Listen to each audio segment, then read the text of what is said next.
housekeeping rules. Oh, thank you. We shared our housekeeping rules, so we're going to try to start on time. Welcome everyone to the second session of the Mount Vernon Neighborhood College. For those of you that I haven't met or who's this the first time on this call, I'm Letishma Walters, and I'm the one of the 4 assistant division directors with Culture, Recreation, and Community Connections.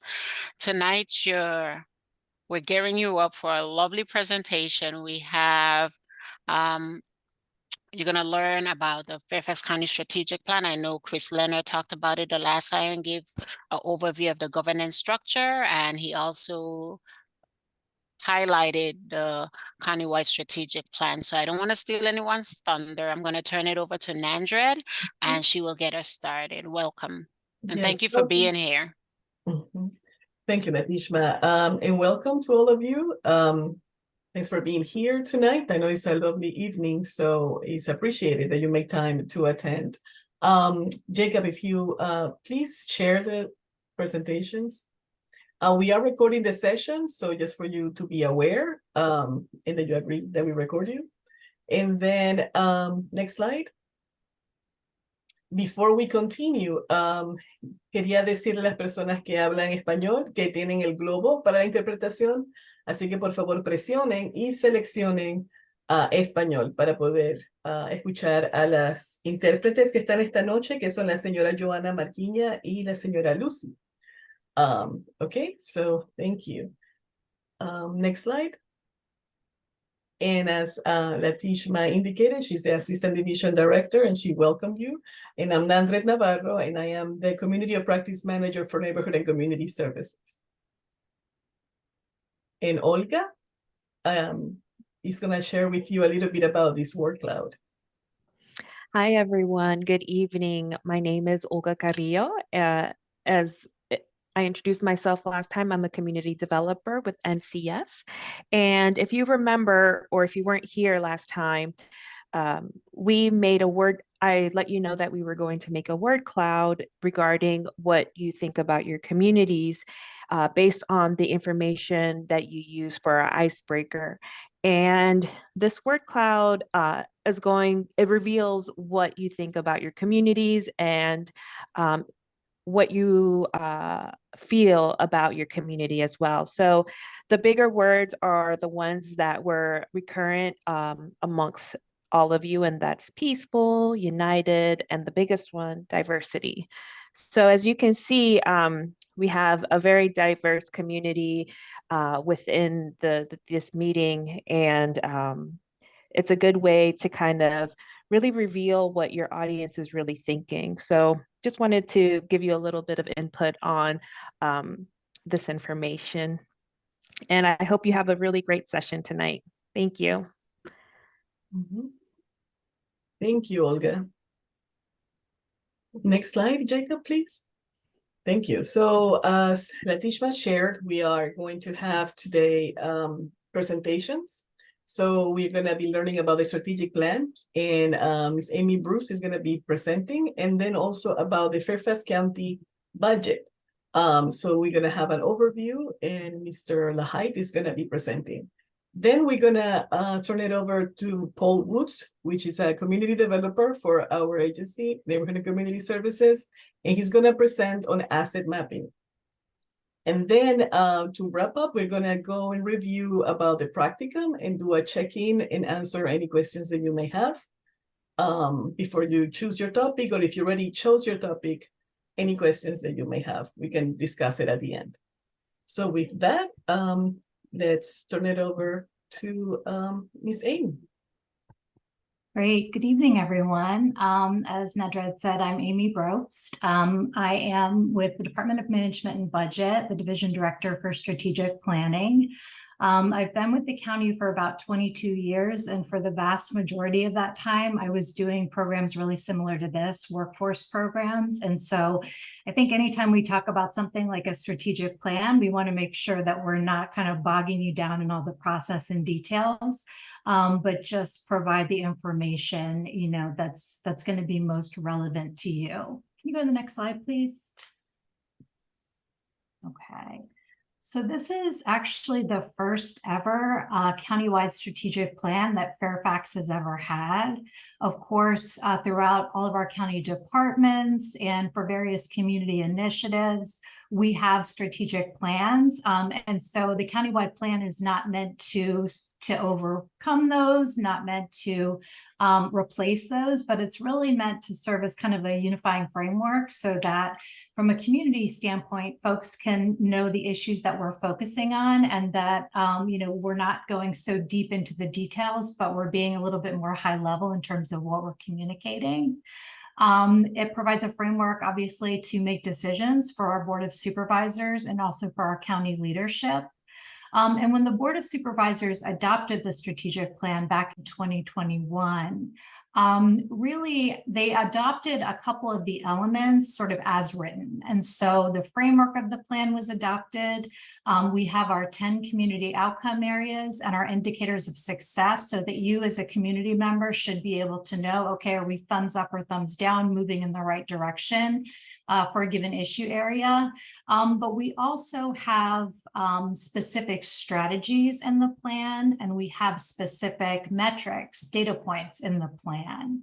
And so while the board adopted the framework, I think that we were aware that we still had work to do to take all of those hundreds of strategies and to be able to distill them down so that we're being responsive and relevant to what the community is looking for us to do.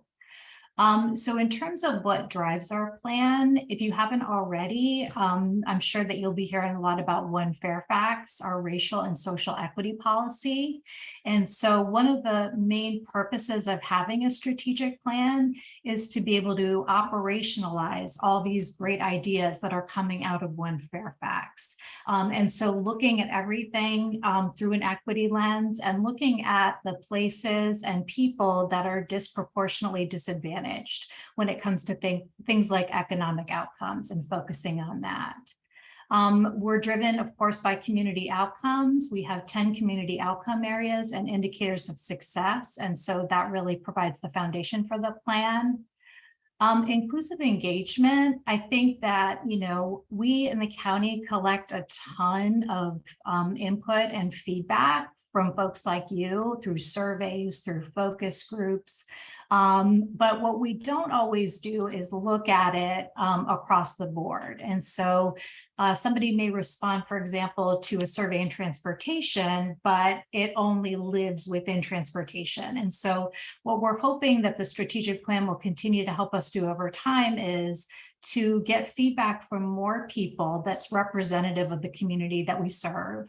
And also that we're more efficient in the feedback that we do have. And so it doesn't depend on you answering this question in a survey for it to inform the strategic plan. We're really looking at using new tools and looking more holistically in terms of the customer feedback we receive. And of course, using messaging and methods that are more inclusive. So of course, that includes things like language access.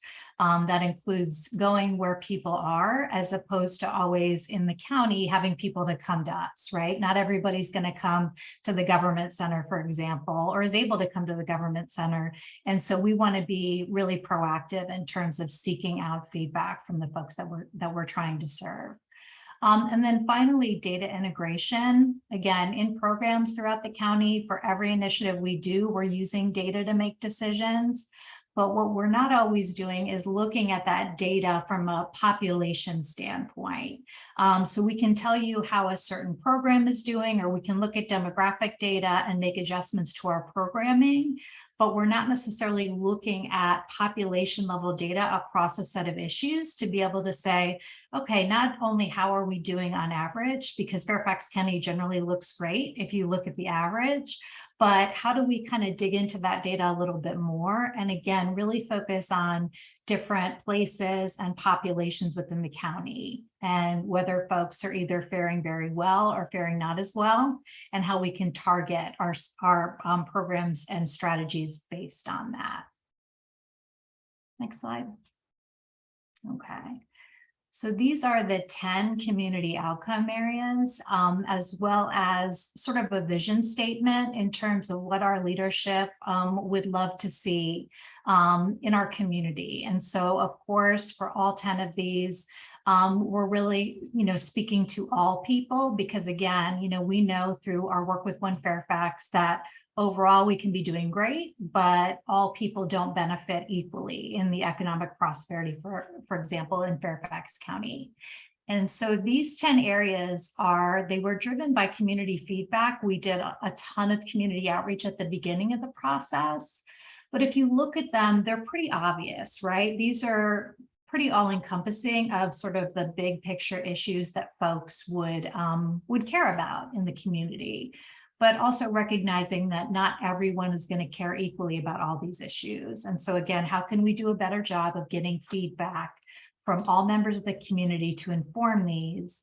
And how can we not kind of put a plan together and stick it on a shelf and not ever change it? And so I'm going to talk a little bit more about that, but that's the biggest pitfall with strategic plans, right? Is that you put it, it's pretty, you announce it, and then you never do anything with it again. And so these areas are very much meant to be sort of our foundation, and then everything that sort of drives our outcomes needs to adapt over time. Next slide, please. Okay, so in terms of how the work happens for the strategic plan, obviously the community being at the top, this strategic plan was definitely driven by a lot of community engagement. That said, we can always do better.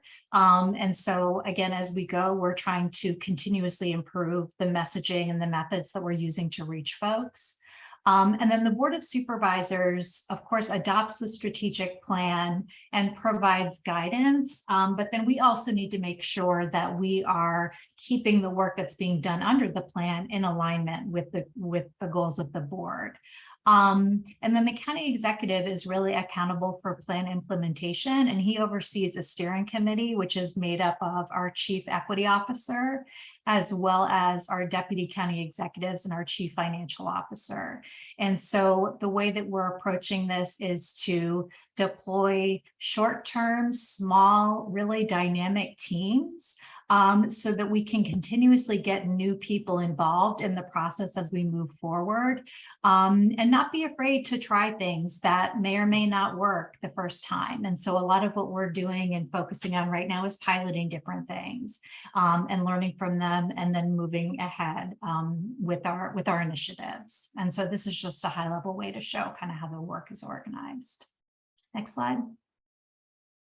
Okay, so this is a lot, but I'll summarize it. So because the Board of Supervisors adopted the plan at the end of 2021, 2022 was really our first year of implementation. And so what we focused on here, number one is, okay, if we had a plan that was developed in 2019, by the time 2021 rolls around, you want to take a really close look at it and make sure that nothing major has changed. Of course, in the intervening time, we had COVID, right?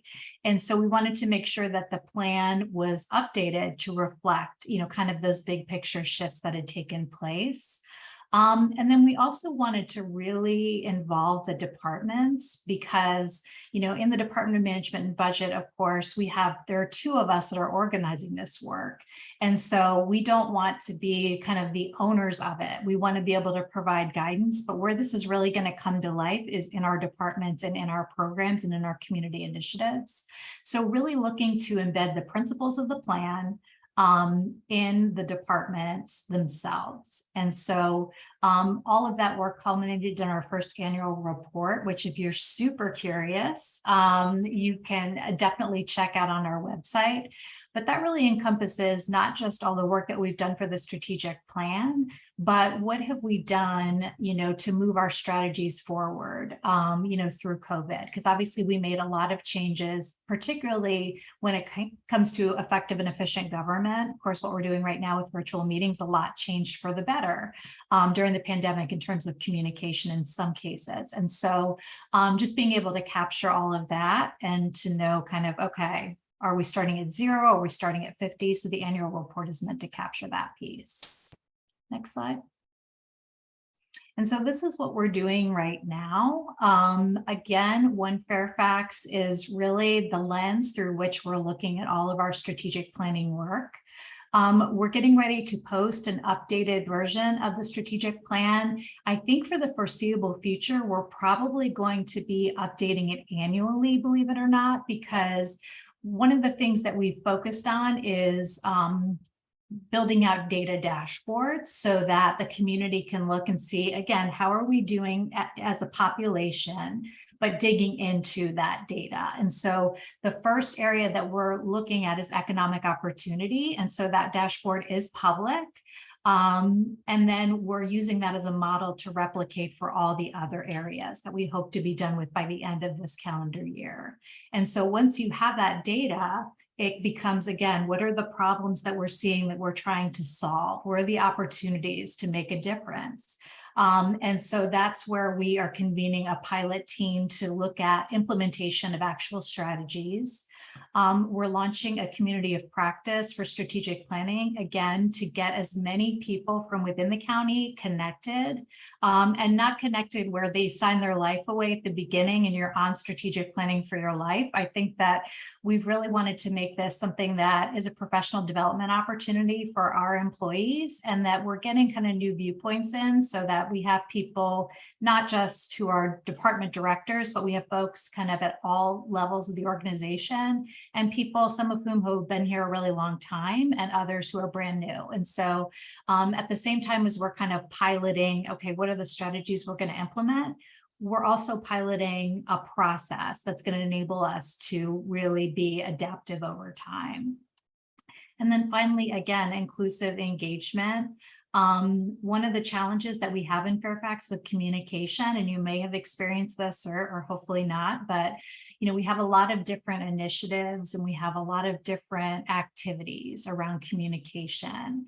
But sometimes as a community member, it can be really difficult to see kind of how all those things relate to each other, and for us to be able to kind of, again, collect that customer feedback in a way that's efficient, and to be responsive to that. And so this team is really looking at, again, how can we keep improving the way that we seek feedback from the community and how we communicate information, not really about the strategic plan, because I don't think that that's necessarily something that people are dying to hear about as a process, but about the progress that we're making, again, for all of these 10 community outcome areas that the community members that we spoke to said were important. And then once again, that's going to culminate in an annual report so that the community is able to say, okay, so we started out this year saying we were going to do this, and where did we end up? Next slide, please. And so obviously, I'm very happy to take any questions that you have right now. But if anybody has any questions about the strategic plan, any suggestions, just want to chat about it, please reach out to me.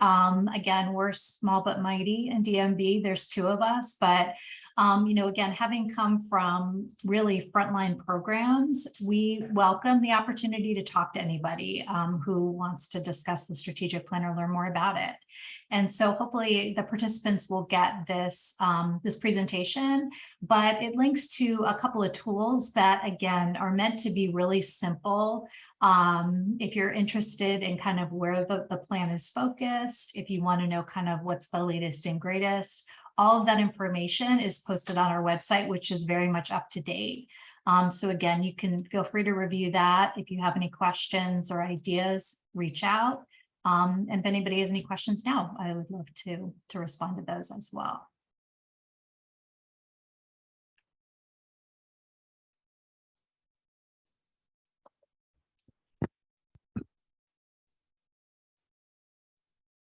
No messages in the chat. Okay. Great. It was that complete. Sounds good. So again, this information will be provided to you. So check it out. And if you have any questions or comments or anything else, just let me know. And I'm happy to respond at any time. Yes, thank you so much, Amy, for your presentation. It was very thorough, and definitely we will share with the participants the presentations and the links. So somebody wrote, thank you for the presentation. So, Thank you. great. And so, Oh, good. Somebody loves strategic plans. Call me. yes. Great. Thanks, everyone. Thank you. Okay, so next we have Jola Hyde that's gonna present to us about Fairfax County budget. Okay, thank you. Could we, yeah, sorry, I got a little ahead. Can we get back to page 1? Perfect. Oh, might have had it.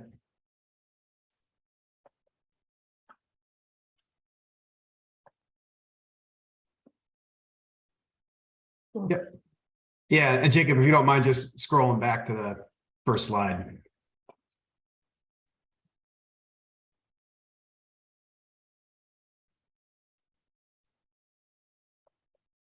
This is the first slide I got.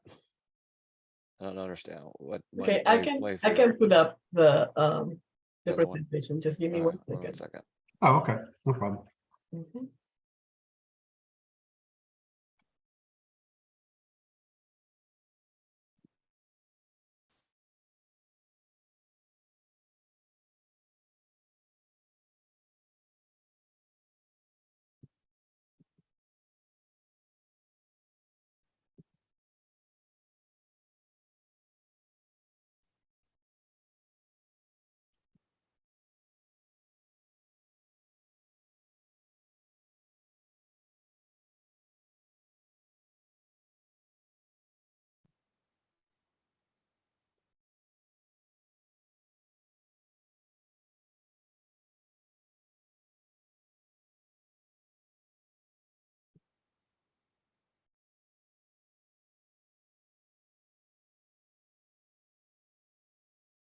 Okay, thank you, Nandra. I think we're good to go, if that works.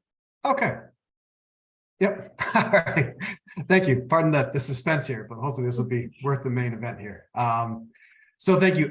Again, my name is Joe LaHate. I'm in the budget office, the same office that Amy is in, that she just presented on in the strategic plan. And my goal tonight is to give you all a basic foundation of what makes up the county budget and essentially how we work over the course of a fiscal year to put something together, ultimately deliver it, have it get adopted, and then go into effect. So I think these next couple of slides should help us get there. Okay, on to the next slide. So when we say fiscal year, we essentially mean the whole year in which the county's budget operates. The starting point is July 1, the end point is June 30, the same as the state. One thing that we are also required to do in Fairfax County is you have to have a balanced budget. You may hear background noise of various other things like the federal government where you might say their budget might be in flux. We here in Fairfax County in Virginia are required to have a balanced budget. So everything you see as far as what we propose ultimately gets adopted is in balance. And for the most part, what you'll also see too is our county executive, very similar to a governor or president, will present the budget in the winter. It's then reviewed and discussed by our board of supervisors throughout the course of the winter and early spring, and then subsequently adopted by the board of supervisors. So it's ultimately a display, a handoff, review, interpretation, adjustments by a board, and then subsequently adopted. So it gives you a little bit of an executive and legislative check right there. And on to slide 3. Our total appropriated funds, meaning everything that we have in Fairfax County that we put together, is almost just under $10 billion, if you can believe it. And if you compare that, it's probably larger than several states in the country right now, probably put in there either of the Dakotas, Delaware, and Rhode Island. So I'm somewhat picking on the smaller states and the less dense ones, but we are fairly formidable in terms of our total budget power. And just kind of breaking down the layers you see there, what it really comes back to is I think the general fund, the small piece in gray there, just a little under $2 billion. That is what I sometimes refer to as that kitchen drawer that funds the departments such as our budget office. Many of the folks represented by NCS tonight, public safety folks, public works. That's kind of where you're going to see your most direct services that you receive from Fairfax County out of that $2 billion. But just to get a little bit of context there. And on the next slide, just try to give you some graphical display here in terms of what those departments are. If you kind of start on the left and work your way over, again, the general fund departments that I cited, ourselves, NCS, police, libraries. And as you move over, we have a whole series of other separate funds that we've set up for both practical policy as well as accounting purposes, where sometimes they have dedicated streams and are there for isolated purposes. We pay debt out of a debt service fund. We have capital needs. You can see some of the various pieces there. We have to pay certain capital pieces to Metro. We've got county projects that we have to fund. We send funding over to schools so they can build their schools, elementary, middle, and high schools. Some of you may get a bill for your wastewater through Fairfax Water. That's our wastewater fund. And there's also things, we call them internal service funds that you see on the bottom there. Insurance, health benefits, that's the payments we make for county employees. And at the same time, there's other boxes there as far as what we pay out for retirement for county employees when they retire. So just to give you a little bit of sample of the various funds we have set up, the general fund one is probably the most direct one you'd see as far as doorstep interaction with the various services, whether it's public safety, health, schools, or some of the departments like ourselves, the budget office, which display this information every year. So on slide 5, our goal every year is to put together a foundation, balance a budget, review operations. Are there various improvements we can make? Are there any efficiencies? Do we need as many positions as we do? Do we need more positions in certain departments? Those are the kind of things we look at from a year-to-year basis. And we have transfers. And our biggest transfer, as it probably comes to no surprise, is our allocations we make every year to the school department. So we send them over several $1 billion. Ultimately, they use a good chunk of that to pay teachers, janitors, bus drivers, keep the lights on, and the like. There's also contractual obligations, as you can imagine, the utilities. We've got contracts for nonprofits that we have. There's also leases in various places that we've got county leases set up. And at the same time, obviously, we as county employees are accountable to our board of supervisors. So they can provide us direction on an annual basis that gives us certain things they'd like us to look into, as far as whether some of the main pieces we see in the last couple of years are funding for our schools, funding for our parks, implementing the strategic plan, implementing One Fairfax, at the same time looking out for recruitment and retention of county employees. So those are the kind of things we'd see in budget guidance that gives us an idea of what they'd like us to use and plan as we prepare budgets for the upcoming years. And at the same time, I think we balance multiple needs and priorities. Like probably most of you, I think back to February 2020, we had just put together a budget, and within the matter of weeks, the pandemic took over, and that whole budget was scrapped, verified, and reset to kind of go with the new norm, what was then a pandemic. So it's an ability to have to react to the market, the environment, and things beyond our control. So we've got an ability there to need to be flexible, nimble, and make adjustments that are updated accordingly to market and community-based needs. So that kind of gives you sort of a background foundation of high-level pieces we put in there. So on the next slide, on slide 6, we're always balancing budgets, and we're balancing them by fiscal years. And I thought this slide gave a pretty good combination here of, on the left side, our current fiscal year 2023, which ends on June 30. We are just about done with that. We're reviewing, kind of trying to get some projections in terms of where we think it'll finish out. And literally about 2 or 3 weeks ago, our Board of Supervisors had just adopted on the right side our future fiscal year, or FY24, that begins on July 1st. So those are the two pieces we're kind of always balancing at a minimum, maybe even juggling is the better word. But at the same time, we're also thinking about FY25, which would be another 1.5 years from now. So we're constantly taking those pieces into consideration. And I set this up because it's really a year-long effort. As much as you might make some progress in one fiscal year, you're updating on the one you're in right now, but not too late to think about the one that's coming ahead too. And it's a combination of feedback and review with the county executive. It's a combination of feedback review with the Board of Supervisors. And obviously we have a tremendous amount of budget hearings, output, email abilities for the public to truly give their feedback on where they believe some of the budget dollars go, don't go, and just didn't give their general 2 cents on how we put the budget together. So I think both those pieces pretty much give you a good overview of how we put things together. So on slide 7, Virginia is a Dillon rule state. Some of you may have heard this before. What this really translates to is centralized power within Richmond. You can only do what it is they expressly grant to you as a locality, Fairfax County, through the General Assembly. This has historically kind of limited us in terms of what we would like to have a little more freedom back home when putting our budget together. And as recently as 2020, we've definitely gotten a lot more flexibility, which the Board of Supervisors had longed for years with respect to local taxing options.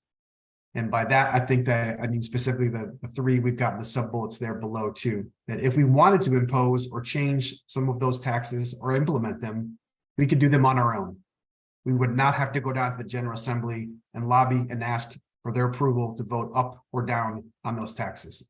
So we've gotten a little bit of power, a little bit of flexibility back in the county local side, which ultimately gives us options and abilities to consider as we move forward in the future years, whether we want to either implement or adjust some of those taxes.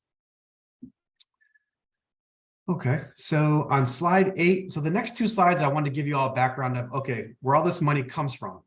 And it should be no surprise, almost 67% of it comes from real estate taxes, which is residential and commercial, residential being the predominant piece of that pie.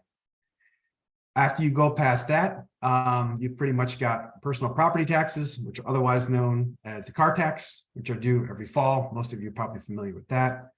Some of the other large categories there you'll see are local taxes. That's the 11.8. It's the only one without the leader line there. Things in there you find are probably sales tax. Anytime you're going to buy something at the store, retail, usually a pretty good indicator in terms of how things are going in the economy. How are sales tax trends looking? Obviously heavily during November and December when the holidays kick in. How do they spread and filter out in the course of the springtime? If there's one interesting piece I think here is that we are not entirely dependent on funding from the federal government. As you can see there, we're less than 1% of our total general fund budget. So as much as there may be challenges or uncertainties of the federal government, our direct general fund budget is not increasingly reliant upon them. So in that sense, we are in a fairly good position. So again, those are just kind of some of the highlights there. And just lastly, permits, fees, and licenses. If you've ever done anything to your house, want to put a new deck on, made exterior adjustments, you have to go to the county and get permits. Some of you may have experienced that. I know I have. It can be a lengthy process, but ultimately one that you're going to have to kind of coincide and abide by. So just to give you a little bit of flavor of where that money comes from. But again, we are incredibly reliant upon the real estate tax rate, as you can see there, almost 2/3 of our total revenue structure. But all in general fund revenues are about $5.1 billion. So on to the next slide. So we show you where it comes in. Actually, pardon that one too. Just wanted to give a little bit more context on this because, because the real estate tax rate is that largest piece of the pie, the question always comes down to, we have a tax rate right now. It's $1.95 per $100 of assessed value. So a lot of the conversation we hear throughout the budget year is what does a penny in the tax rate mean? And in this case, it's about $31 million. So any point in time, whether you're going to go up or down on that tax rate, it's a net change of approximately $31 million. Also, we get a lot of questions in terms of, what's the average value of a property in Fairfax County? Our best attempt by that middle bullet there is a mean value of approximately $719,000. Now, again, that's not the average, that's our best guess. Depending where you are located in and around the county, it can vary significantly. And a lot of times what we do is we have maps out there that show where some of the values have gone up the most, decreased the most, just to give a proper comparison depending where you are geographically. But again, it should come to no surprise, the real estate market has been very, very hot for the last couple of years, and that in turn has generated a significant amount of revenue to the county to help consider and put its budget together. The last piece here on this place is the commercial base of the real estate tax rate. Our board would definitely like to see the commercial portion of the real estate tax base be paying more and putting more into it. The question obviously becomes, since the pandemic, where is the role of office space in Fairfax County? Does it continue to decline? Does it come back up to pre-pandemic normals? That's probably one of the biggest questions we grapple with over the course of the next couple of years. Will people continue to work from home? Will they ultimately go back into the office? Those answers lie in terms of how the values will ultimately be affected on those commercial properties. So as that dips, as you can see, from roughly 17 to 16%, it puts more pressure on the residential tax rate portion of that base. So just a little bit of context there. On the next slide, again, so we showed you where the money comes in. I want to give you an idea on this pie chart where it goes out. So again, all in, we're about $5.1 billion. As I said before, you can see here clearly the schools is the largest piece of the pie right here, considering how much we send over to them. And again, that's funds they use largely for salaries, operating expenses, everything to run those schools from day to day that you see your children in. in terms of where some of the next, most significant pieces are: health and welfare, public safety, and then kind of going on through some of the other categories there too. Community development is pretty much housing and transportation. And some of the other pieces in there, non-departmental, you'll see at 9.6%, sort of at the 1 o'clock on the clock range there. Again, that's all county employee expenses. So just to give a little bit of context there, but again, I think consistently from year to year, schools has been and will continue to be almost half, if not slightly more, of the entire county pie of spending. And on to the next slide, slide 11. Okay, so the capital budget. So I think, as you all can imagine, there's a lot we do from year to year, which is an operating budget, pay salaries, turn the lights on. There's a capital budget by comparison, which essentially is building all the new things, renovating various buildings in the county. And that's what the capital budget has. Now, within the capital budget, I'll kind of use that second bullet there as far as county managed programs. There are some pieces that have their own self-supporting revenue stream on that first sub-bullet: stormwater, solid waste, transportation, and wastewater. They are separate and distinct from the general fund. And again, they've got their own self-supporting revenue streams that help pay for those improvements. Trash pickup, handling the plant, transportation. There's a variety of things that have funded Dulles Rail, contributions to Metro, and wastewater, which essentially is your sewer. The next couple of pieces I think you'd see more directly, and I think Leon, I saw you on the call. If you recall, several months ago, I came down to visit you. I don't get out very much, but when I do, it's really nice to be able to see some of the projects that we funded through bond funds. So I'll give you all, just to kind of lay the plate here. If you vote in the fall, oftentimes you're going to vote for a candidate, but typically on the second or third page, you're going to see a question. It's going to ask you, as a Fairfax County voter, do you support spending dollars toward the construction of various categories of either county or school funding? Several years ago, we put together a bond that you all saw potentially down in South County that proposed fixing and renovating and putting together the Lorton Community Center and the Lorton Library. After that was passed by the voters, we took those dollars, essentially got people to buy them, banks, investors from Wall Street. We pay the debt back on an annual basis, very similar to a mortgage. And those funds were used to construct the Lorton Community Center, Lorton Library. So that's probably the thing I can think of as most recent, most relevant thing that sticks out. And what an incredible facility in terms of all the co-location opportunities it provides there, and just a really good fruit of the labor and all that it provides in terms of what a capital program does. That same theme is echoed throughout the county with respect to either police stations, other libraries, parks, and on the school sides, the improvements you'll see in the various middle school, elementary, and high schools. We have recently upped our limits every year to provide more construction dollars that are needed from both the county and the school side. And obviously things like inflation have played a huge role in terms of having things all just generally cost more than they were a couple of years ago. So just a little bit of context. If you say operating, it's your funds you need from year to year to pay your people, turn the lights on. Capital are the major renovations and improvements you're going to make. They're going to take a lot more than 1 year. Some cases 3, 5, if not longer, depending how things are going with construction. Can you find the right subs? How much is the cost of paving? Various things like that, steel. So just to give you a little bit of perspective there. Okay, on to slide 12. So these are the 10 principles of sound financial management. And I've highlighted a couple of these here. And essentially it's a blueprint. And what does the county stand for? So back in 1975, we put a whole series of things together in terms of what we're going to use to guide our budget principles on a year-to-year basis. Two of the most notable ones here were reserves and borrowing limits. So if you were to ask any financial advisor, they would probably tell you, you should have a couple of months of funds on hand if you ever needed it in the case of an emergency. Now, when people look at Fairfax County from a rating agency perspective, they want to evaluate us and how strong they think we are financially. They're going to want to know how much reserves we have on hand. If there were a catastrophe, if for some reason there was another pandemic, what would we draw on to ultimately pay those bills at a time of crisis? So this is a piece we got some pretty candid feedback from people several years ago from New York to essentially say, your reserves are not as high as they should be. You need to hire them. So this is a pretty honest and candid conversation we had to have with our board to say we need to put more money towards them. And over the course of 2016 through 2020, we did that. We essentially had to double them.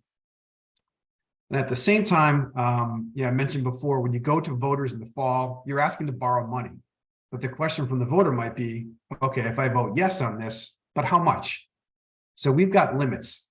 And essentially the two sub-bullets on those benchmarks kind of give you some guidance that we essentially say no more than 10% of our county budget will go towards debt service repayment of those obligations we take out.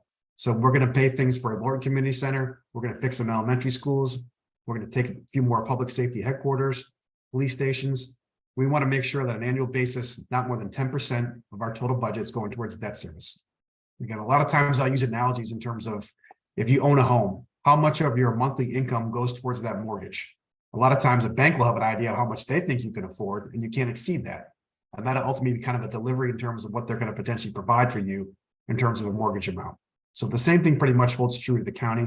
We need to abide by those ratios because there are people who review, verify, and ultimately give feedback to us, whether we're in line with those principles or not. And that leads to ultimately the next slide, on slide 13. And again, I'll stick with the analogies if helpful. So you all know if you want to pull a credit report on yourself, you know where you'd like that number to be. You'd like it to be as high as it possibly can get. And if there's dings in it, you've got to find ways to tweak it and get it higher. So we have the exact same process we go through. And in this case, we have 3 different rating agencies that we request ratings from on an annual basis: Moody's, Standard & Poor's, and Fitch. And very proud to say we have the highest ratings possible from them. And we've had since you can see the respective years of incorporation there. And what does that mean? It means essentially on an annual basis, we're going to borrow money, again, to build that Lorton Community Center, to build that elementary school. We can borrow with the highest credit rating possible. And what's that translate to? Incredible leverage to get the lowest interest rate possible in the bond market. And that's how we keep those numbers in line, that we're not spending more than we need to on debt service to exceed that 10% benchmark. So something that we're very, very proud of, but allows us to keep making those continued investments throughout the county, on both the county and the school side. Okay, so on slide 14, what I want to do right now is kind of put you in the place of where I am roughly in late January, mid-February, that we in the budget office have put a budget together. We've discussed it with the county executive, deputy county executives, and roughly right around, pun or no pun intended, right around Valentine's Day, we're going to deliver the advertised budget. And that essentially is the county executive's budget. It's based on a series of recommendations he put together in consultation with the budget staff. And what you see here is a series of highlights. So what he had proposed to do back in February was to make no change to the tax rate, but understanding that because values have gone up fairly significant, there's going to be an increase in an average tax bill. And you can see that almost $520. He put enough money in there to fully support the school's request. Obviously, the superintendent has a lot of needs. She had put forward a request. We funded everything. One of the main pieces that we've had a huge challenge with is recruiting and retaining county employees. So there was an absolute commitment here to fund as much as we could, given some of those challenges. The key piece being, I say, there's core. Some funding towards a market rate adjustment, otherwise known as a COLA. At the same time, having to put money aside for inflationary adjustments because the role inflation has played in the course of the last several months on our county budget. It did ultimately have a $90 million balance, which we left to the board for their consideration. It's a balanced budget with almost $90 million extra.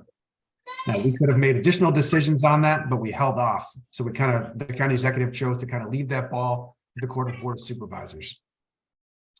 So if you could keep that $90 million reference point there, I'll show you on the slide 15, just to give you an idea of how we tried to kind of take some high level fundings there.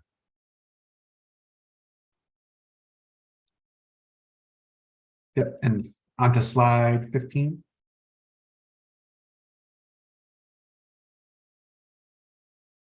Okay, thank you. Yep. So again, just by the net increase of all county funding, you can see that number was about $365 million. Again, due largely because of increased real estate values and interest income.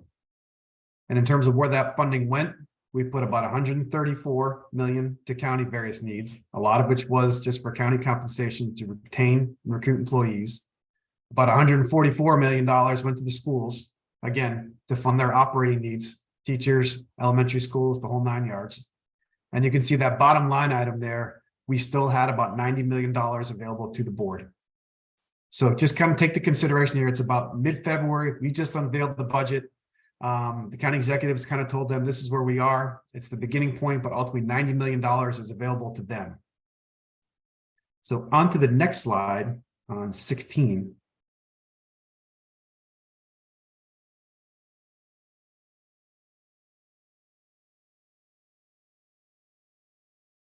Okay.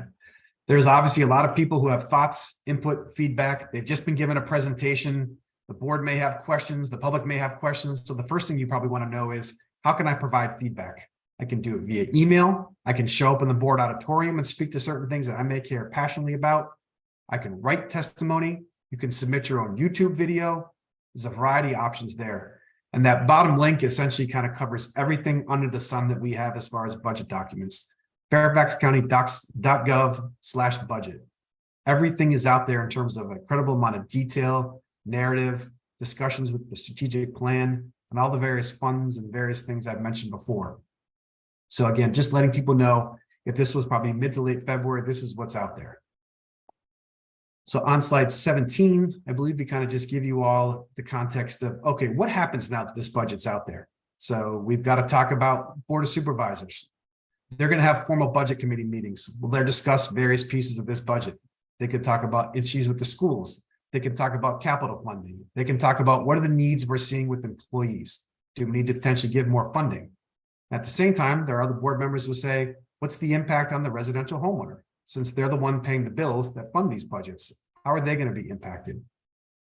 One thing I'll highlight too, as I said before, just to make sure everyone's aware, the line item there, April 11 through 13, that's a point in which there are 3 days of public hearings, of which I said before, you can either come in person, you can submit a YouTube video, give your thoughts, perspective on the budget as it's proposed. Things you may want the board to consider, because at this point, the ball is in their court. They've got the ability to take all this information in, ultimately looking towards a May deadline to adopt the budget with tweaks or adjustments they'd like to make to what the county executive unveiled in February. And you can see what we literally just did a couple of weeks ago on May 9, 2023. They made a series of adjustments I'll discuss at a high level in the next couple of slides. So they made some tweaks. They adopted the budget, and essentially FY24 begins July 1st. And on slide 18. Yep. So we also found, if you recall a couple slides back, you remember I said our starting point was about $90 million. Throughout the course of us updating revenue sources and seeing what's out there, we identified an additional $20 million, due largely because of interest rates. As you all can imagine and seeing where the Fed has gone, interest rates have increased. That's generated some additional funding for the county. So we essentially had about $110 million that was available for the board's consideration that they could use to make adjustments. And I think we knew they were probably going to do one of two things. They were going to lower the real estate tax rate to give a little bit of a cushion and some comfort to real estate property owners. At the same time, they were probably going to give a little bit more funding to county employees, since they heard from a variety of groups who had asked more money to be put towards what that last bullet is, the market rate adjustment, or COLA. And then on slide 19, essentially what I did is kind of give you a snapshot. There's a lot there. I don't want to go over a line by line item, but all the various things that were heard as far as public feedback. The most notable, as you can see, the first couple of line items there was giving more funding towards county employees to have them set at a 5.44% market rate adjustment based on a formula, reducing the tax rate by 1.5 cents from $1.11 to $1.95. Essentially, like I said before, a penny is about $31 million. So just take that times 1.5. There's been a lot of challenges in public safety, recruiting and retaining them. More funding was put toward them. But at the same time, there are various people who showed up to give public hearing testimony. So the question would be, is that for naught? Does the board listen to those considerations? And you can see in this case, they clearly did. One thing I'll point out here, just for a couple of examples, there are various people who spoke incredibly passionately about challenges associated with domestic violence hotlines, that there were not enough dedicated funding sources and people. So a separate line was set up by that $500,000. One more I'll reference to is that folks who needed some self-guidance, who either hadn't been called to court for various reasons, needed to have some resources set aside for them at the library, at the courthouse.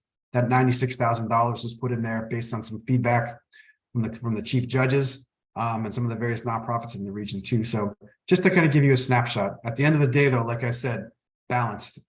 There was about $110 million the board had to consider. All the various pieces you can see there spent that out. So at the end of the day, we have a balanced budget that begins July 1, 2023 for FY24. So on to the next slide. So the question becomes, like I said, as much as we've just balanced FY24, on to the next year. We're already thinking about FY25 for July 1, 2024. Where do interest rates go? Does inflation reset? What happens in the world of mortgage rates? Is that going to soften the real estate market in the sense that people are going to keep buying houses? Is there any ability to ever refinance your house again? As I said before, one of the options could be looking at those revenue rates that the General Assembly has given us flexibility to. Still a challenge to try to retain county employees and keep them. And one thing to also be new as we move into FY25 is collective bargaining.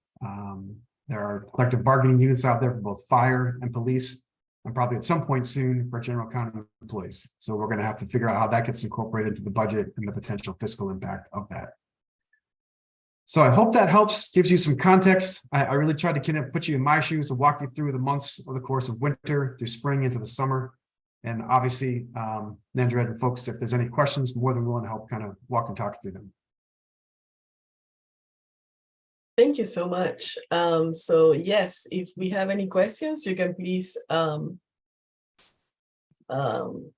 can open your mic or place it in the chat, and we will be able to read it out loud. Anyone? I had a question. This is Arona. I know when I lived in New York, the county also set the budget for our community college. So does Fairfax County have any, do they do with the budget for Northern Virginia Community College? So we give them a select portion of funding on an annual basis for both operating and capital needs.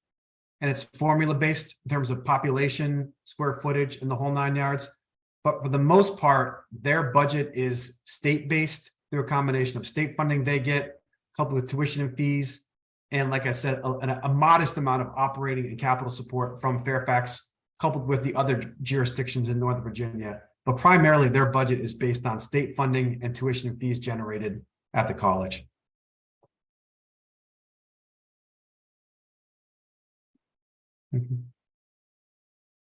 Okay, anybody else?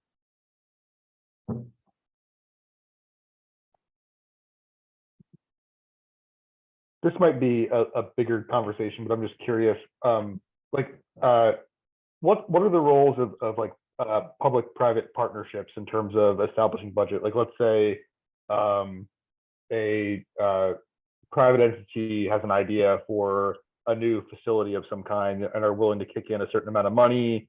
How does the board and others like consider that, and what's the process for that, briefly speaking?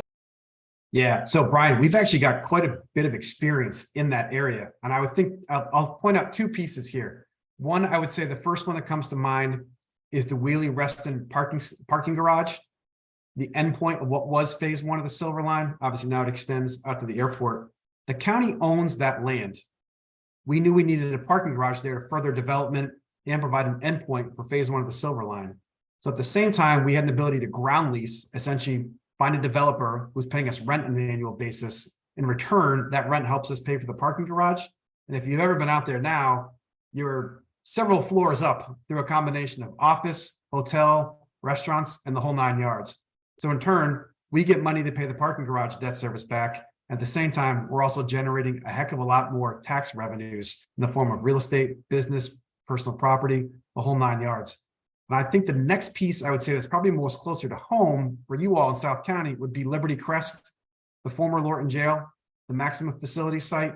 We were approached by a couple different developers several years ago, and it was several years in the making, where essentially we kind of portioned leases through them to have them come in, renovate and rehabilitate the various portions of that jail, which if you've ever been there now, I mean, it's incredibly active through a combination of people renting, living.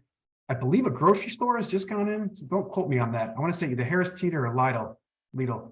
I think those two pieces, Brian, are probably the most notable ones. We actually have a dedicated unit within our public works department that does nothing but public-private partnerships So whenever developers approach us, we want, I think, an ability to truly vet and review that opportunity. I mean, quite honestly, you've got two approaches in terms of funding. You can just kind of get in line in the hopper.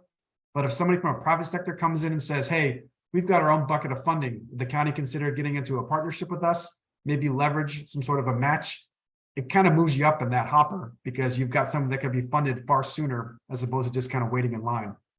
But it's been an incredible benefit in some cases. It takes a lot of time, a lot of negotiation.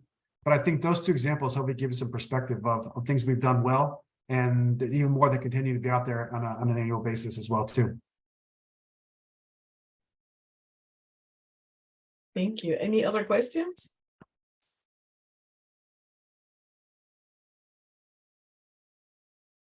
Can I ask one more? Sure. Of course. On the residential property taxes, that's like the 2/3. Yeah.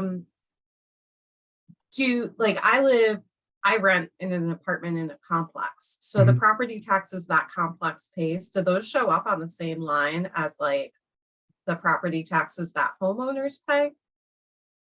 So, yeah, so obviously, you know, the taxes are paid by the property owner. Ultimately, if the tax rate goes up, they're probably going to pass those through to you in some potential way of increased rent on a year-to-year basis. The pie chart that I showed where it was, I believe, the 66.6, all of the property taxes generated by a combination of residential as well as commercial would be reflected in that 66%. But in terms of like the base, it is predominantly residential. Like I said before, it's about 83-17. In an ideal world, the Fairfax board, coupled with us in various portions, would prefer it to be more like 20% commercial and 80% residential. It's been a challenge in the last couple of years, as I cited, because where does the commercial market go from now? Do people come back to the office or do they just prefer to stay teleworking at home? That's, I think, probably one of the biggest questions that's going to dictate going forward. Is there going to be some potential relief on that residential homeowner in the form of the office space? I hope that, Rona, did that help you? I think so, but so are apartment buildings considered residential for the purposes of those taxes? Yeah, so it depends. You would technically be considered commercial. Okay. Not disputing the fact that you pay rent as a resident owner. Yeah, no, I'm just curious about how it works. Yeah, so whatever company owns your unit would essentially be kind of used towards the commercial piece of that. Okay, thank you. Yep.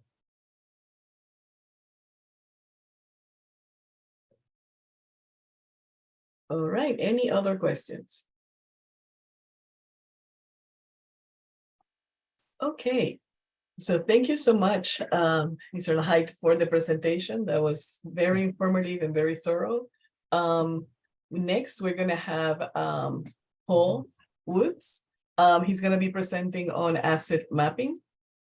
And again, a reminder that all the information that Mr. Lahite shared will be shared with you as well as the links that were in the presentation.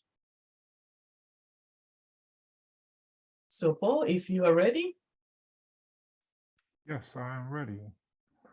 So good evening, everyone. My name is Paul Woods, and I am a community developer with Neighborhood and Community Services. And today, I will be giving a presentation on asset mapping. Next slide. So, during this presentation, we're gonna answer these questions for you. What is a community asset? What is asset mapping and the importance of asset mapping? I'm gonna provide you with some examples of community assets. And actually, I'm hoping that you will give me some examples of community assets before I give you all the answers. We're gonna give you a kind of a guideline as to how to map assets in a community. So we're going to provide with you an asset. We will show you an asset map, tools, and various methods. Then we're going to do a summary of all of this presentation. All right, so I just want to say that before I start, in my role as a community developer, um, and we're going to talk about asset mapping today, but I also look at you that are here today, and we thank you for taking the time out and spending with us over these 6 weeks, your evenings, and we put this together because we and our agency, and as you can see, the county government, and as you'll see on here, we consider you as citizens an asset to our community. And in addition to that, we also put on the neighborhood college because we also see you as this is a leadership program, leadership development. We know many of you in this community or on this particular call or during this series, we consider as leaders or have leadership qualities, and we want to provide you with some tools to help you, achieve and accomplish some of the things that you want to do within your community. So that's kind of what neighborhood college is, and we view you as an asset. So I already gave you one kind of an example of what an asset is in terms of your roles, but here's the definition or kind of general idea. Community asset is anything that improves the quality of community life.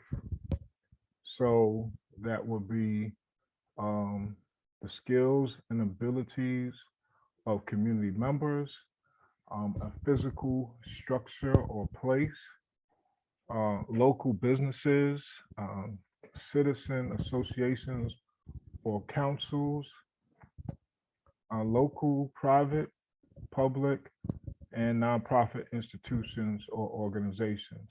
So before you move on, Jacob, I'm gonna ask if you can put one or two assets that you think of based on this criteria in the chat.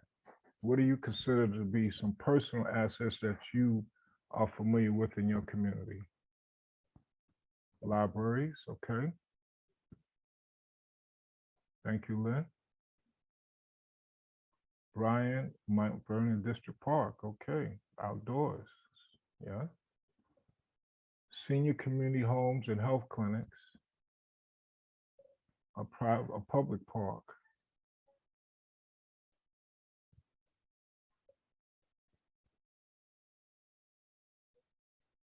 Anything else?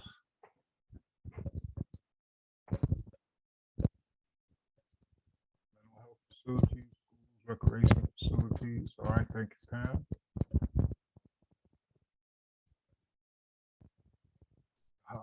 County employees, okay. If you use us properly, if you allow us to help you. All right, what you are doing by us, by you participating in neighborhood college tonight. All right, thank you. All right, Jacob. So I'm gonna give you a definition of what asset mapping is. Park takes, all right, that's a resource that can help you. So I'm gonna give you a definition, and then I'm gonna share with you the importance of it. All right, so a definition of asset mapping process. So it's the process of cataloging the resources of a community. It provides information about the strengths and resources and can help uncover solutions. It helps to think more easily about how to build on these assets to address community needs and improve health. So asset mapping and promotes community involvement, ownership, and empowerment. So now what's the importance of asset mapping? So in your case, and also in our case, it creates an awareness of local resources. You can use resources in health improvement activities, and you can also recognize the values of gifts within a community.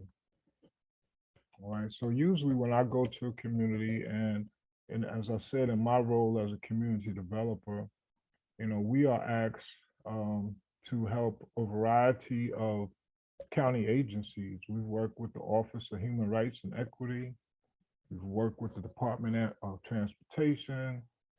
We've worked on, supported the strategic plan through the county exec's office. And so they'll come up to our agency and they say, look, we have some information we want to share with the residents. What do you suggest are some places where we can maybe get some input on some of the decisions that we want to move through and with our plan? Or, what are some of the assets in the communities that you feel that will help us to get our tasks successful and reach the most amount of people. And so we share that information with them. All right, next. So now, I asked you some, and many of you have gave me some examples. So we talked about one. The first one is your local resident. So, their skills. I should have asked you specifically, but what kind of skills do people bring? Their experiences, their passions, their capacities, and willingness to contribute to the project. Special attention is paid to residents who are sometimes marginalized. As NCS, we really try to connect those communities that may not usually have a voice. And again, a lot of our agencies are looking for those communities and those individuals whose voices may not, you may not go to a public forum where you have to get up in front of everybody and go to a microphone. Some may have language barriers or just not comfortable in that space. So we try to connect those individuals in some of those communities so they can have a voice, and we view you as an asset. Also, your local voluntary associations, clubs, and networks. So many times we look at the athletic clubs, cultural, social, faith-based organizations, and a lot of groups powered by volunteer members. Volunteers is another specific asset that you and your projects may want to go out and seek, because usually if they're volunteering their time with you, then there may be a level of passion, and they can give you some very important manpower or individual power to help you get your process, and also access to other resources to help you with your projects and things that you want to achieve. So local institutions, and some of you said on, libraries, schools, parks. I heard parks. Your police stations, your police, along with local businesses and other nonprofits. Just quickly in the chat, is anybody here that works with a particular business that they see as an asset in the community that may have donated to one of their causes or partner with you, or either a nonprofit? Just put them in the name. We can give them a shout out if you could put it in the chat.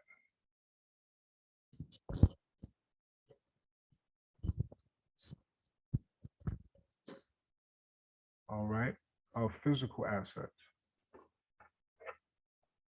Let's talk about, okay, Friends of Sherwood Library, that's good. That's a specific one. So physical assets, the land, the buildings, the infrastructure, transportation, etc.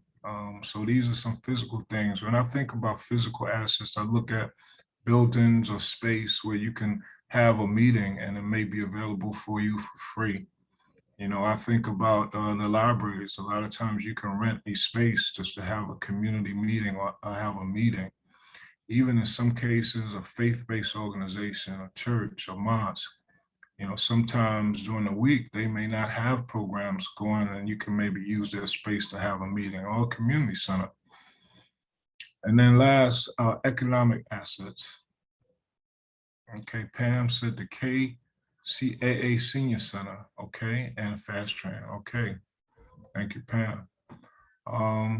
Economic assets, what people produce and consume. We talked about businesses, informal economic exchanges, barter relationships. So relationships where, Somebody may be able to provide you with some space to use if you agree to maybe help them, do some outreach, or maybe even bring them some business if you're using a bakery or a different food location, maybe in exchange for you hosting meetings in their space.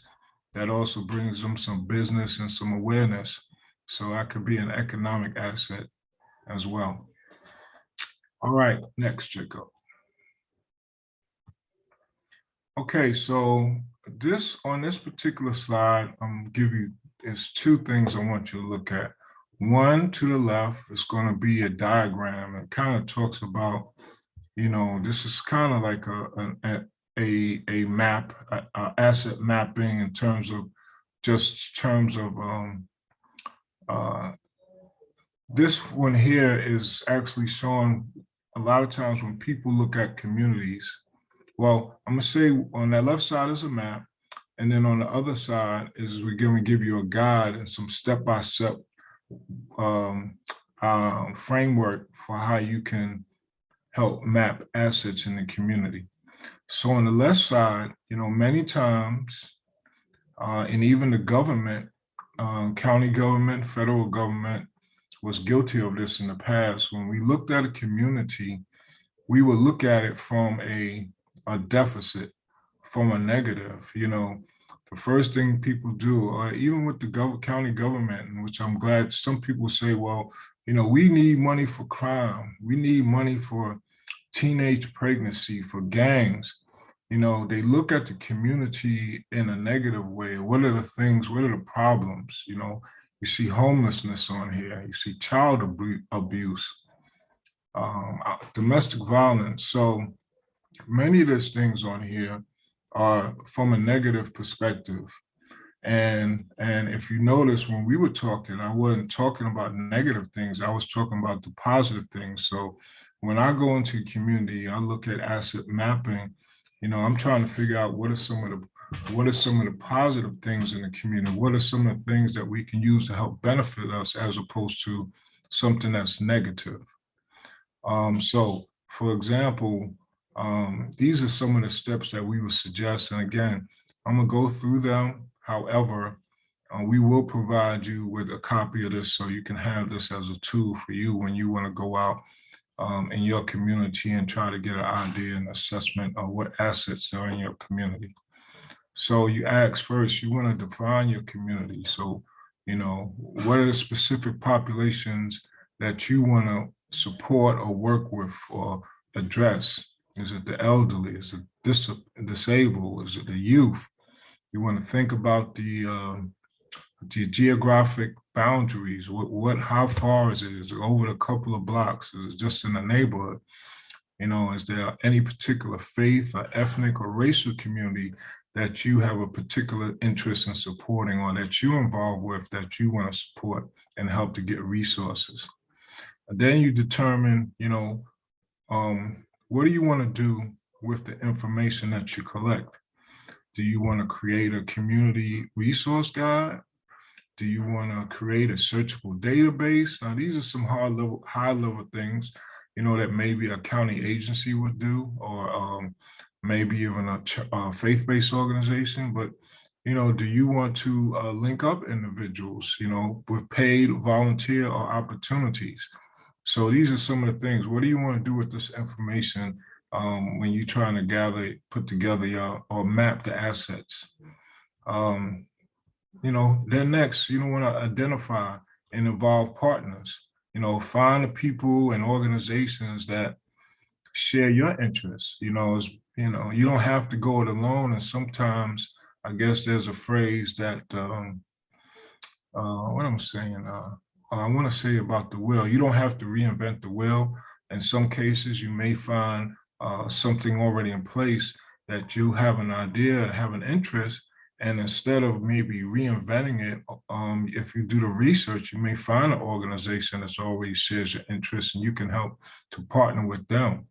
So you want to involve people and organizations that may have different community networks and knowledge about your neighborhood, but they also have the similar interests.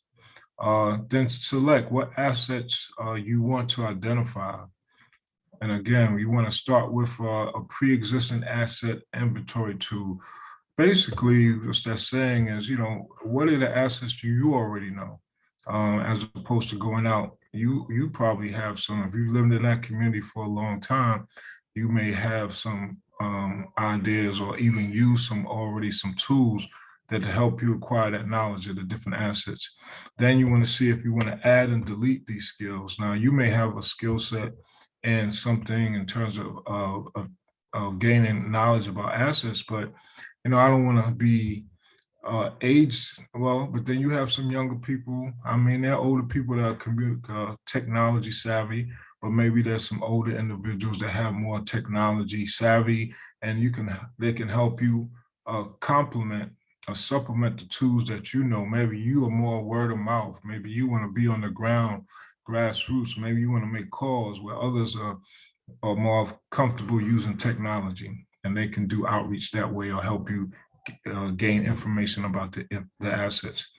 And then next is identify any previous asset mapping activities. Again, but there are sometimes other organizations, even the Board of Supervisors office, maybe sometime they've already have some data or some information about an idea or some asset mappings, or give you a sense of, if you're looking at boards and commissions, they may have a listing already that you could just draw upon from them. If you're looking for faith-based organizations, there are organizations like even NCS has a listing of some of the faith-based organizations within a specific region or zip code. So there are a variety of other resources where you can get that data. All right, next. Okay, so on this page, I'm going to focus your attention on the left side. So this is a neighborhood asset map. And as you can look, this is talking about community treasures. It's not from a negative standpoint. It's basically what the approach is now that we use more currently is, what are the treasures? What are the things that we may take for granted, but we can see as resources or assets in our community. So you see community assets like the education, the schools, the post-secondary colleges, early childhood. We talked about, again, the gifts of individuals and their skill set. Seniors have a wealth of knowledge. Older adults have a wealth of knowledge. We talked about maybe music, art, being creative. Help with designer signs and flyers. So these are some of the things that we look at. We want you to change this perspective or have this perspective as to, what are some community treasures, or what we call them in regards to the different areas: health, cultural groups, events and activities. So that's a new perspective, the new map that we look at. And then again, on the other side is then again talking about, these are some other things that you can go forth with in terms of, then you want to develop a plan to collect information. You want to then map these assets of the community, the individuals, the associations, the institutions. And for some people, we're saying that you may want to go out and collect data. There are various ways to go out and collect data within the county. We're going to give you one of the tools, even something as basic as Google Maps, where you enter something in there and you can get an idea of what are the different locations in your community for certain assets. GIS mapping software, that's a little bit more high level, but for some people it may not. But again, we could use some basic tools like Google, where you could put in, the playgrounds in your areas, the parks, ice, there's some examples of ice rings, and get a printout of what these assets are in your community. Then you want to, next we're saying another strategy in the process is identify community issues. So again, these are some of the people that want to deal with the issues, and why did you decide that this was assets were important? These are the questions you ask yourself. Are there any surprises that you found out as you started doing your research? You know, what is it in the community that can be improved? That could be from your surveys or from just talking with some people, or you may already know. But then again, you know, what's missing? Because you think you know some things, but as you talk to people or do your research, you may find out there are some things that you're missing. And then next, you evaluate your process and your results. So what worked well, what did not, how many did you complete, or did you reach your targeted goals or your population? So this is kind of like a tool that you can use. It's a strategy for you to help you with mapping the assets in your community. Next, please. Okay, so these are some of the online, this is the online mapping tools. You can see the county does have the Fairfax County Human Services Resource Guide, and there's a link that you can go on there. Has anybody been familiar with it, this resource guide, or have they used this tool before? If you can put it in the chat, let me know. And then if not, here's a good resource for you. And then we also talked about some very other sources as a Healthy City, Google Maps I talked about. And even the county now is working on some different tools that are going to go out to the public in the coming, I would say probably in the coming months, that will help you with being able to access additional resources. And then here is Google Maps right here as well. Okay, I see nobody used those maps before. Okay, learn something new. All right, so these are some of the methods. Okay, you know, so how will you collect the information? It's the process by which you collect it. So again, we have a community engaged mapping. So it's a group mapping exercise designated to answer specific research questions, to gather feedback and community members who live, work, or attend a school in the area. So that's an example. So you can get a group of people together and y'all can just help just put down some plots and share resources within your community. The next, it could be through interviews. You put down some questions, some descriptive questions that are used to gather information about a particular topic. Again, such as community assets, you know, how many times will be open-ended. Many of the times questions will be open-ended to allow for the interviewee to speak freely. So you want to make sure your questions are open-ended so we can have that dialogue and get the feedback. You know, surveys is another way to collect data or information. You know, you will have to choose the type of that is right for you. There are many types of surveys out here, and the audience that you're trying to reach. You want to kind of design it to be relevant to the audience that you want to speak. Of course, if you're trying to reach a community that speaks a certain language, you want to have it, or maybe get somebody to help you to translate it, or even in this case, you know, have interpreters available to help you when you're hosting meetings, so that they understand that you're open to all types of community members. And then you have, you know, you be open to the many different opinions that people kind of share. And these are some other examples: telephone, email, etc. And then community walks. I don't know. I know people who do that. They just have a day and they just kind of go out. You know, in some cases, you have to be very careful if you're going to walk through a community. You make sure you pair up. You know, it may be something that you want to do with somebody that has some knowledge of doing that, but you can go throughout your community and you can knock on doors, or, you know, even host an event if you have a resource of some type of fair or community event.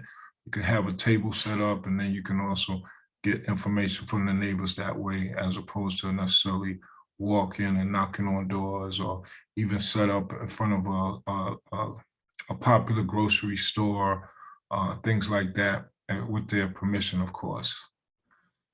So next.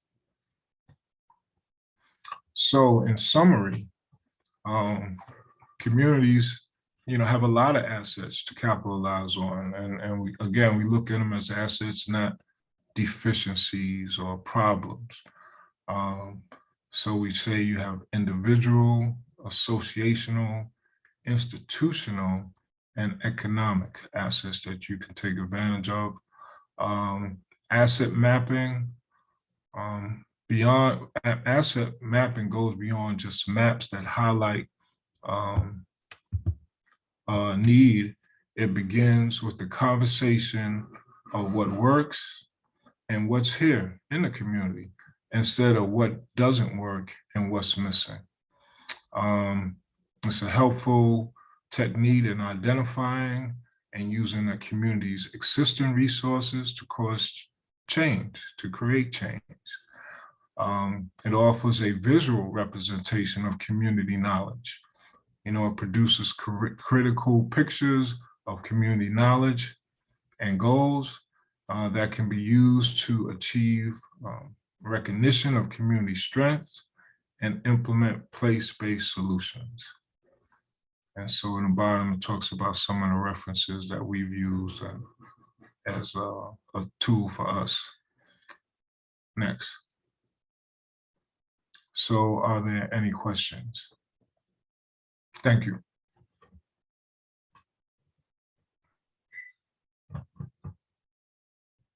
Thank you, Paul, for the great presentation.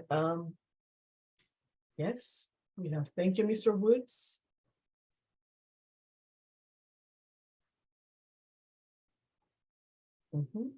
All right. You're welcome. Thank you so much, Paul. So, well, now we are, okay, so Brian Pedro says that he will likely try to use this approach. Wonderful. So now we reach to the point where we're gonna discuss the practicum. So to see if you have any questions about the practicum that we can help you with, Paul is a community developer, very experienced in hosting neighborhood colleges before, so he can also answer questions, and myself try to offer you some guidance. So anyone? I have received some of your choices. And just remembering that we have until the 24th, so tomorrow. If you're struggling to decide, please reach out so that we can offer support.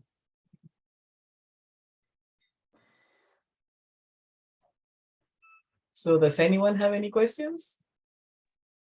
I do. Okay, great.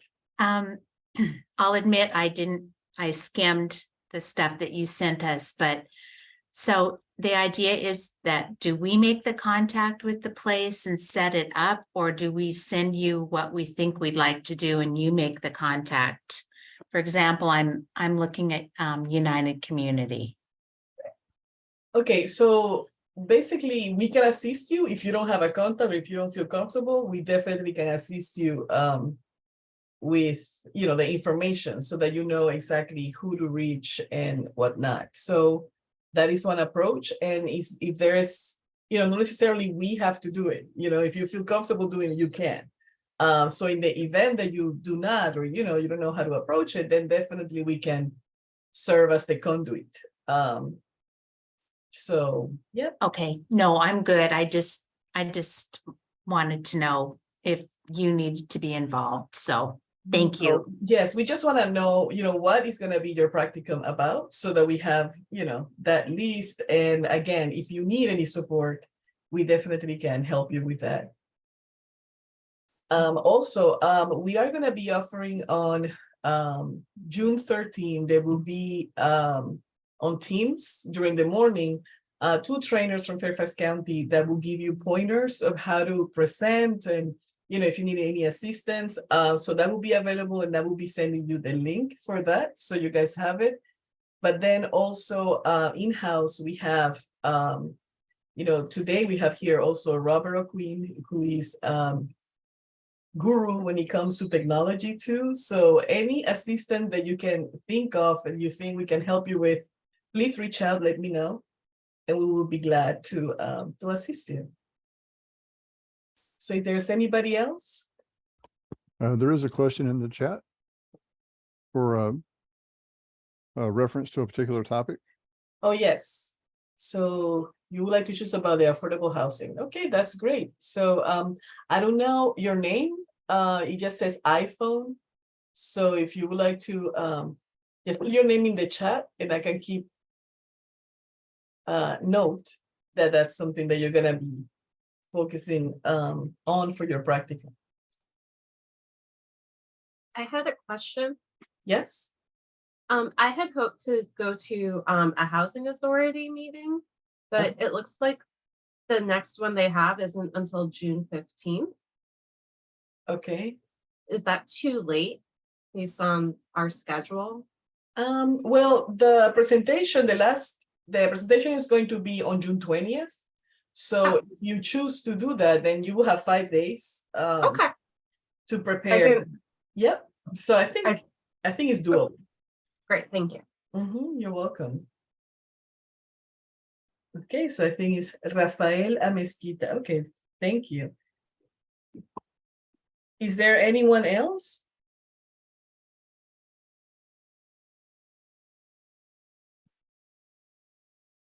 All right, so next week we are going to have other presenters. Our Chief Equity Officer, Carla Bruce, will be presenting. And also we will have other presentations, and we will break out in groups so that we can discuss a little further about the practicum. So we look forward to having you again next week. If you don't have any other questions or concerns, we will be. I have a question. Yes. Last week we asked to Natasha and about the voluntary. So me and maybe we working for 5 days. So last year when we did it in our break time. So the one we did presentation is the one in the building. What we did it, but this time we have a different idea. So do you have any options to write up the voluntary form? So because we work in a county, we have a voluntary time, which is we didn't use it before. So if we need to use for that one, we need the approval. So if you update us with this, it's gonna be help us to do our presentation. So I believe your supervisor needs to approve. Yeah, but we need some paper from you guys. Okay, well, yeah, I can definitely provide you with a document that you are participating in the neighborhood college. Yeah, I can do that. If you remember, Katina, we asked you last week. Yeah, we were going to send you the syllabus. That's what you were asking for, so you could give it to your supervisor. Okay, I'll send you that. Okay. Yeah. Okay. Thank you. Sounds good. Okay, so anyone else?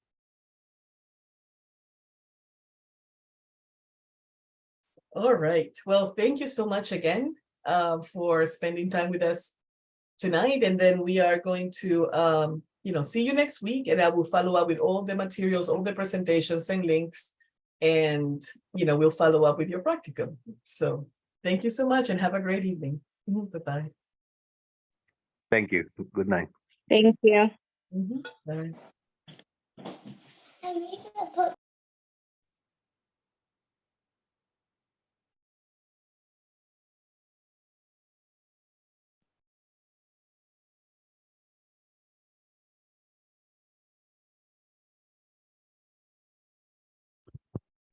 Thank you.